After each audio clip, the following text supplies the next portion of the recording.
This video is brought to you by TrevorBauer.com, the only place that you can get official Bauer outage merchandise. We got headbands, we got hoodies, we got shirts, and we have a lot more coming very, very soon. So go on over to TrevorBauer.com today and get yourself some merch.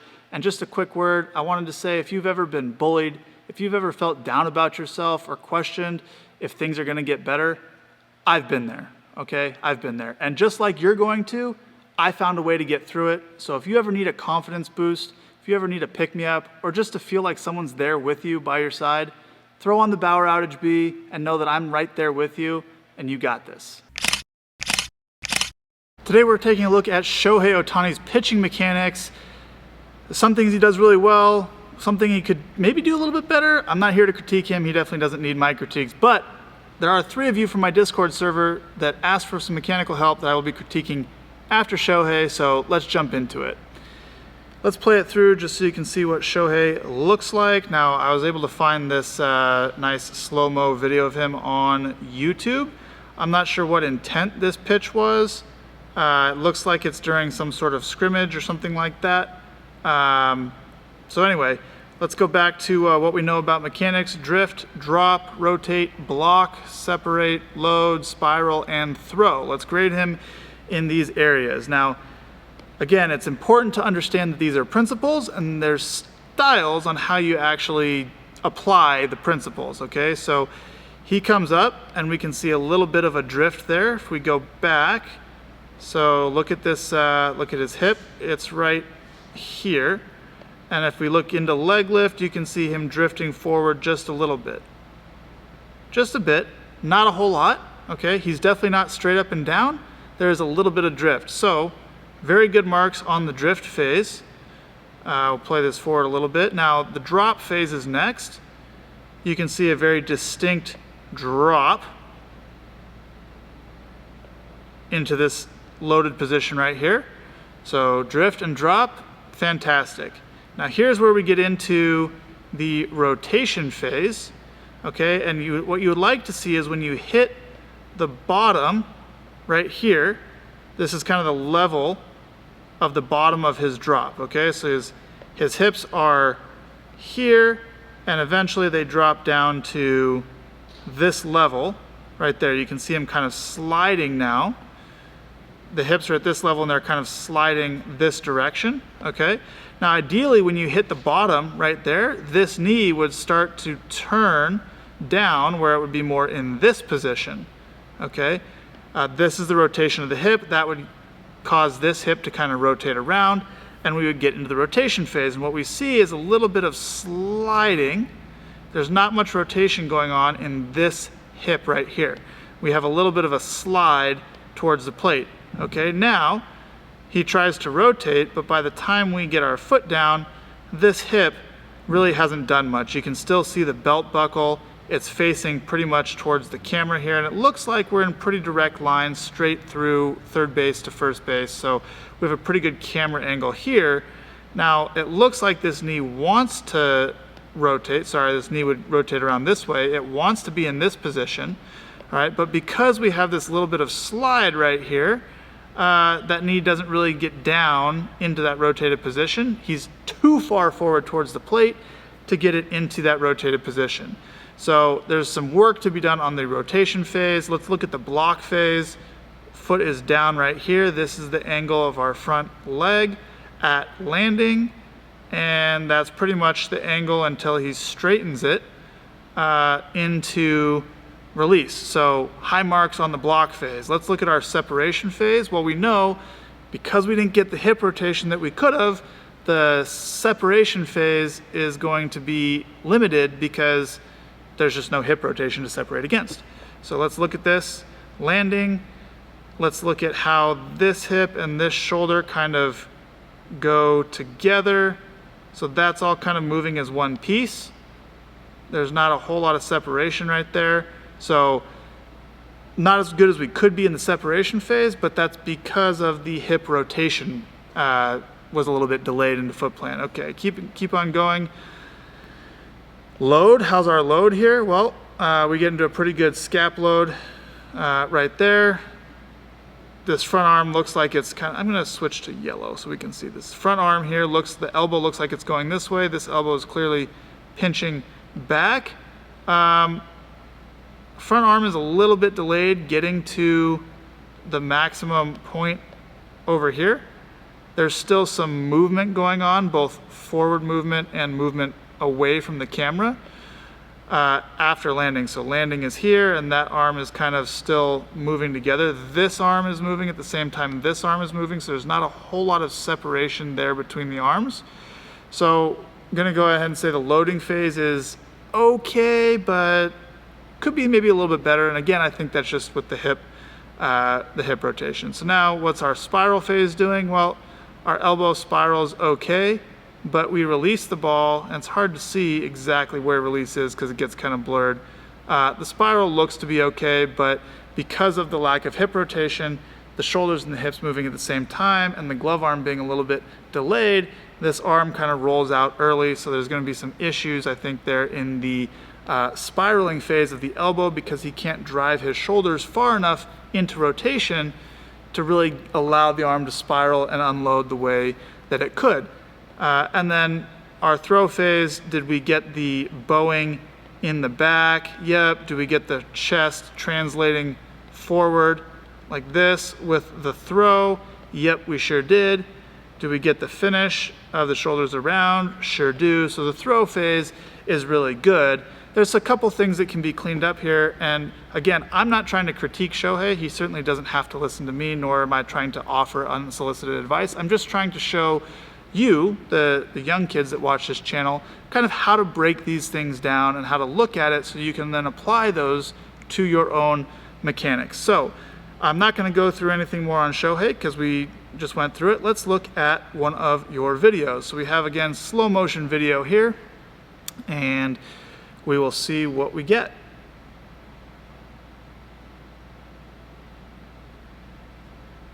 Okay, so that's our model. So let's break this down. Drift, how's the drift phase? Well, definitely get a little bit of a drift phase. I'd say so far it looks pretty good on the drift phase. Now, this is where we see the first, not issue, but first thing that we could potentially improve, the drop. Okay, so let's look at the level at top of leg lift, which is going to be the kind of the height of your hips. This is our level. Now again, the camera's kind of looking up, so we want to be conscious of the camera angle that we're using, but this is what we have, so this is what we're going to use. So that's the level of the hips, and now we get down to here, and the hips really haven't dropped very much. When we talked about Shohei, you could see the distinct dropping down. You could see the back leg was in kind of this position. Here we're kind of more straight up and down. So there's a little bit more that we could get in the drop phase. So that's the first thing. Drift phase, good. Drop phase, we need to get a little bit more on the drop phase there. Now let's go into the rotation. Well, one thing that happens when you don't drop into it, it's a lot harder to get the leverage that you need with this part of the leg into the hip to really drive the hip into rotation. If you have this kind of statically tall leg that's just falling forward, then you're going to have a tendency to slide the hips towards the plate instead of rotating the hips around. That's why the drop phase is so important. It positions the bones correctly where you can turn the hips into rotation. So what are we looking at here? Does the hips rotate? Well, our front foot hits right there. We can kind of see a little bit right here of the side of the hip, but we can see a ton more over here. So this is what fully rotated hips would look like. You can see the stripe right here. There's about equal parts of the short on the front side and the back side. So that's what full rotation looks like. Well, let's look at our hip right here at foot plant. Really no rotation in the hip right there at all. We see a little bit, but again, the hips are kind of sliding towards the plate. So now what's going to happen is we don't have that energy where the front leg can apply force to the front hip and drive it this way and drive this hip around here. What you're going to get, if you look at it from the top, here's the front leg, here's the hips not really rotated, here's the back leg, here's the head. When force is applied this way in this position, the hips have a tendency to either kick back this direction or the front leg has to go this direction because the hips aren't, there's not enough angle here for the hips to, this to come back and this to go forward and the hips to really rotate. Okay, hopefully that makes some sense. And what do we get here? Well, we can look at the block phase. Here's our angle of our leg, and we can see that that continues forward where we get, you know, a worse angle at release with that front leg. So right here we have issues with the drop phase, we have issues with the rotation, and issues with the block. We're obviously going to have issues with the separation and the load and stuff like that. We'll go through them, but the first thing that we need to address here is the drop phase so that we can get in a better position to be able to rotate the hips. But let's look, here we are at foot plant. Let's look at separation. Hard to have much separation. You can see this and this are now going at the same time. You can see how those are rotating together. So there's really no shoulder hip separation here. Okay, let's look at the loading phase. At foot plant, this arm is still in front of the torso, and it looks like, it's hard to tell, but it looks like we're kind of in external rotation already. So let me draw a couple diagrams here. Let's say this is the torso, okay, and the plate is over here. Now, we want the front arm to be in this position, gloves here. We want that front elbow to be pinched back this way, and we want the throwing arm to be in that same position at foot plant, okay? What we have here instead is we have the front arm that is straight out in front of the body, and we have this arm that's kind of here and externally rotated like this, okay? So there's not a whole lot of loading going on here through the upper body. We're not really like pinching, getting this like loading and then the unloading. We're kind of just static here. We're already like this and we're just trying to pull. There's not really any like springy elastic effects going on up here in the upper body, okay? So let's go on to the spiral. Elbow leads, and he actually does a pretty good job of spiraling this elbow, so I'm going to give that a pass given the other issues that we have, because I assume if we clean up the things before it, that spiral is going to get a lot better. And then the throw portion of it, we do get some forward flexion with this torso. We can see the torso is pretty upright. Right here, we get this a little bow in the back, and then the torso flexes forward and continues to rotate around after release. So the throw portion of it, the spiral and the throw portion are good, but it's really this in the middle part of the delivery that we're having trouble with. And I think if we can drop more here, you can kind of see you're like bringing your leg down, but you're not really bringing your whole center of mass down with it. You're kind of just extending your leg, and then we're trying to throw from here when we need to get more depth in that back leg. That'll help us rotate, and that'll help get some separation and clean everything else up down the line. So let's go on to the next one. I got a lefty here. Let's play it through. Okay, let's come back. Let's check out what we got. So back to the beginning. How's our drift? Pretty good. Pretty good drift. You can see at leg lift, we're right on this line of the building, and then we drift forward. So good drift right there. How's our drop? Okay, that's what a good drop looks like. You can see a very distinct, here's the center of mass. You can see a very distinct dropping down, and by the time we get to the bottom of the drop, center of mass is now down here. So there's this distinct downward motion, and the downward motion of it, because we've drifted forward a little bit, produces some forward motion, and that's exactly what we want to see. So drift and drop are great right here. Let's see, we hit the bottom of the drop right there, and watch what this knee does, okay? Remember we talked about Shohei, this knee kind of slid forward.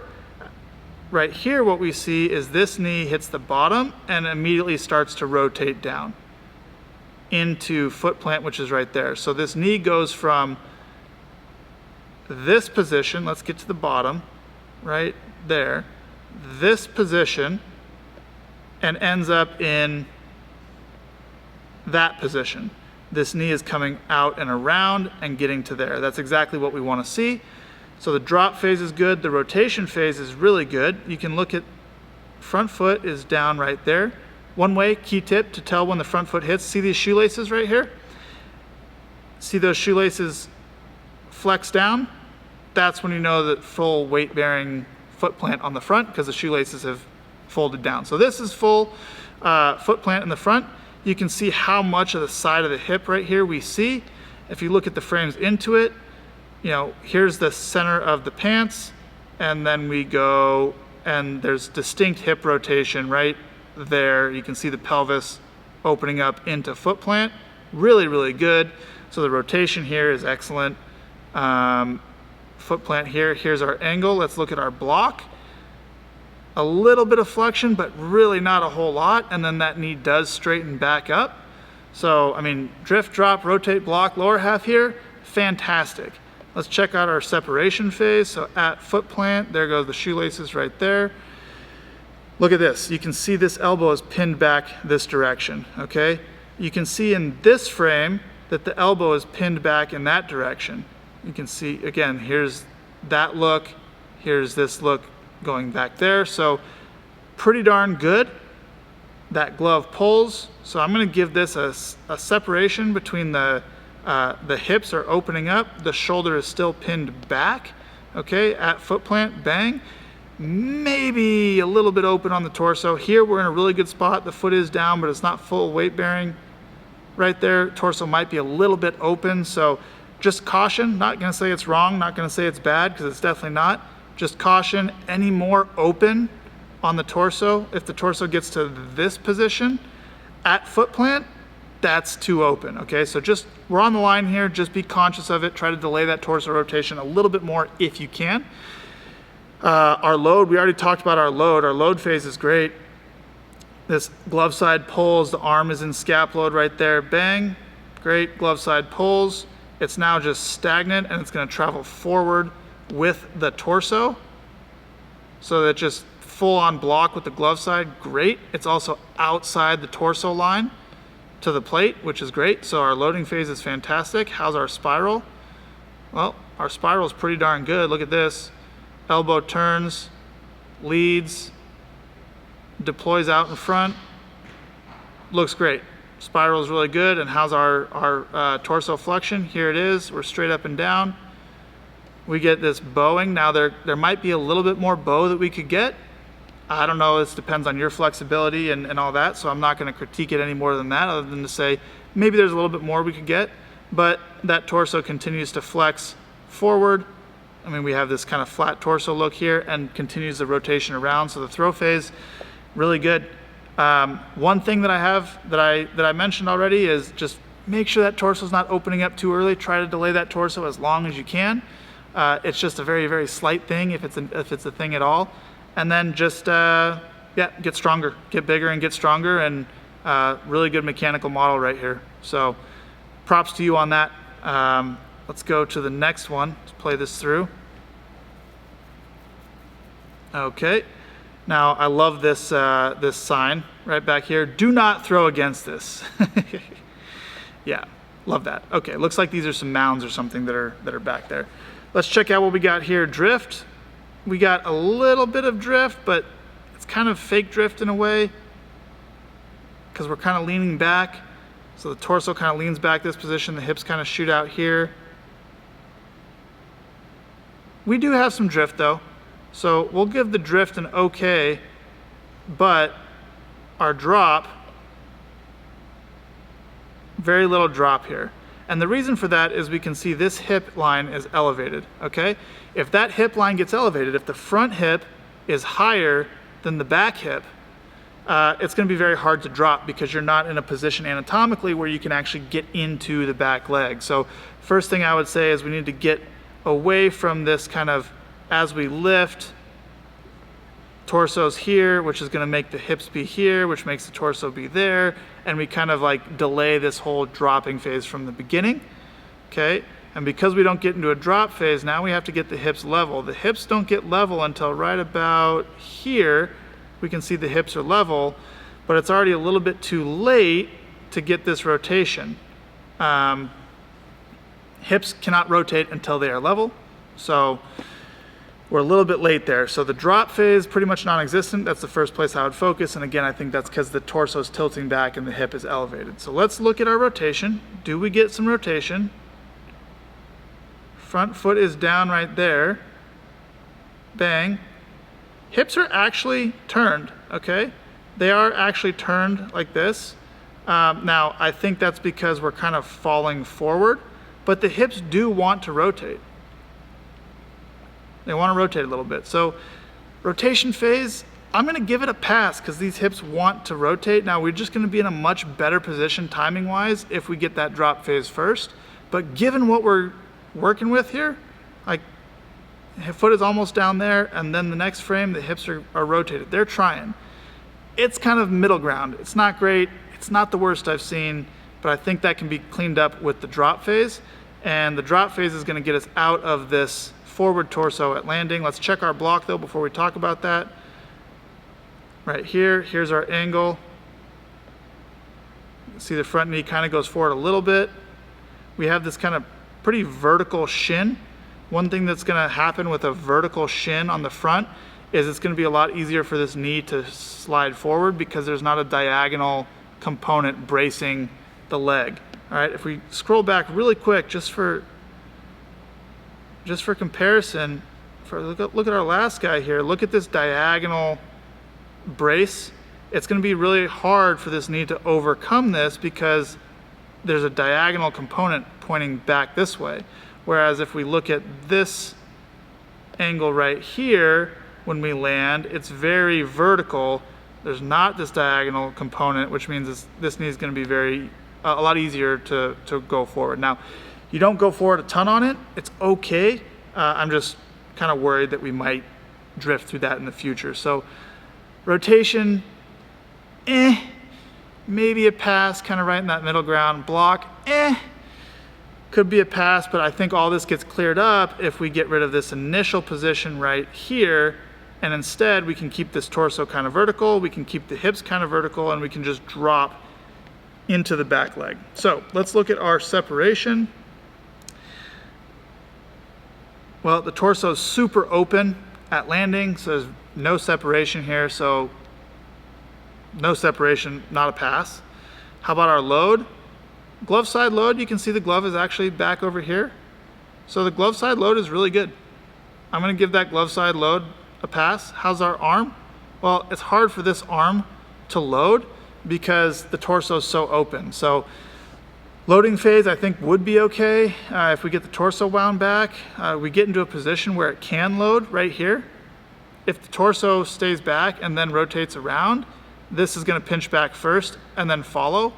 But because the torso gets opened up early, then we don't get a pinching back. We get this kind of dragging through like this. So the load phase is no. Now, is there a spiral here? No spiral. And this is what it looks like when there's no spiral, okay? The torso opens up early.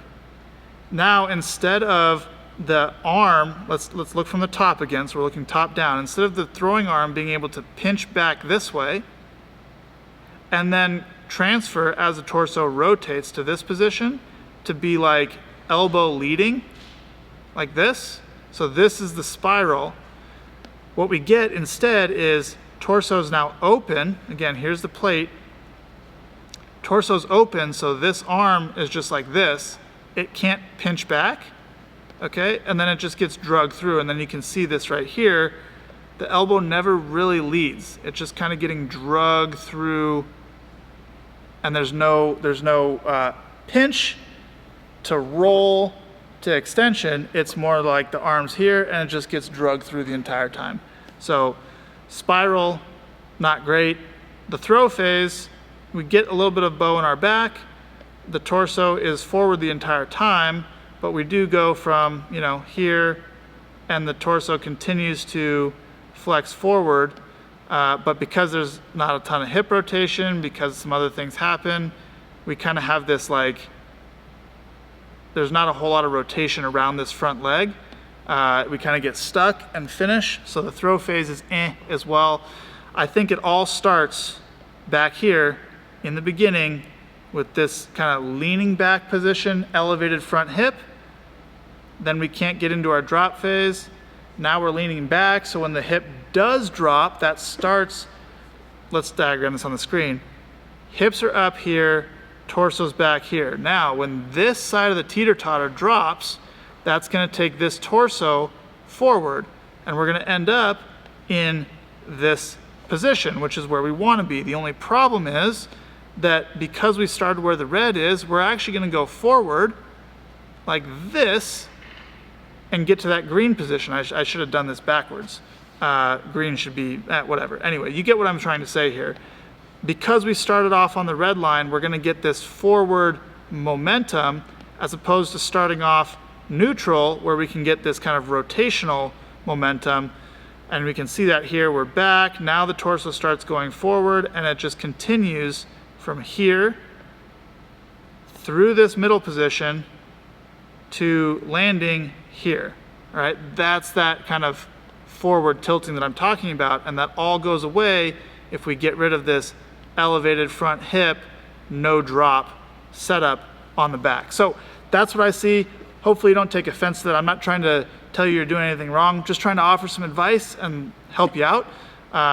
Hopefully you get something out of that. Remember what we talk about, the 8 principles: drift, drop, rotate, block, separate, load, spiral, and throw. If you break everything down through that lens, you can start to see styles, you can start to see principles and how they differ, and you'll learn a lot and be a lot better at critiquing your own mechanics, as well as for the coaches that watch this channel, your students' mechanics. So that's all for this video. See you guys in the next one. If you haven't already, go over to trevorbauer.com and get yourself some merch. See ya.